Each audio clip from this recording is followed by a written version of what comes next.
ሰላም ቅዱሳን የእግዚአብሔር ቤተሰቦች ጋብቻና ቤተሰብ ህይወት ላይ ትኩረት ያደረገ ነገር ግን ለሁሉም አማኞች የሚሆን እጅግ ጠቃሚ ትምህርት በቤተ ክርስቲያን ተዘጋጅቷል።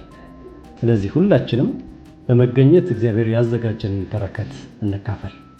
ቀን የካቲት 1 እና 8 በመደበኛው የአምልኮ ጊዜ ይደረጋል።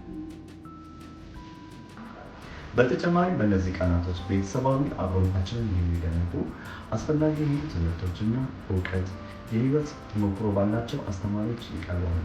ስለዚህ ወላጆች ታዳጊ ልጆቻችሁና ወጣት ልጆቻችሁ ይዛችሁ እንድትገኙ እናሳስባለን። ቀኑ የካቲት 8 ሰዓት ከ9 ሰዓት ተኩል እስከ 12 ሰዓት።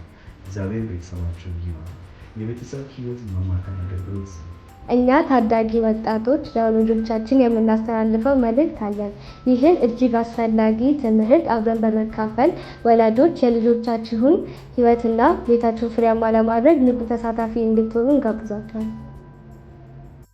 እንዲሁም ወጣቶች በሙሉ እኛና ቤተሰቦቻችንን ያማከለ ጠቃሚ ትምህርት በመሆኑ ከወዲሁ ጊዜያችሁን በማመቻቸት የእግዚአብሔርን ሐሳብ እንድትካፈሉ እንጋብዛለን።